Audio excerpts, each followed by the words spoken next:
Men 85 yoshli onaxon edim va qandaydir tarzda atigi bir kunga yana 33 yoshimdagi tanamda uyg'ondim.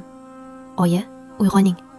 Mana u qo'ynimda juda ham kichkina, jajji qo'lchalari bilan o'yinchoq o'ynayapti.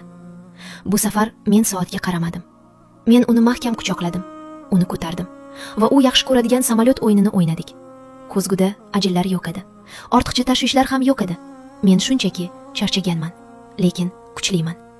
Nonushta paytida u mendan moshinchalar, bujichalar, samolyotlar haqida so'radi va bu safar men uni diqqat bilan tingladim.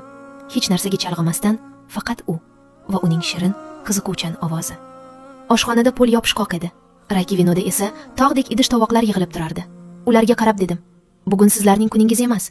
Men bolajonim bilan vaqt o'tkazmoqchiman." "Ha, qaynonajonim, siz haqingizda unita yozibman. Hech o'ylamagandim sizni sog'inaman deb. O'sha norozi bo'lib yuradigan qaynona onajonim. Joyingiz jannatda bo'lsin. Bir kunga-ku deb xayol qildim." Keyin onamga qo'ng'iroq qildim. So'zlardan oldin ko'z yoshlar keldi. "Onajonim, sog'omonmisiz? Sizni juda sog'indim." Onam esa kulib: "Bolam, kecha kelib ketding-ku" dedilar. Men go'shakni qo'ygim kelmadi. Turmush o'rtog'im ishdan kelgan ekan. Uni ko'rib juda xursand bo'lib ketdim.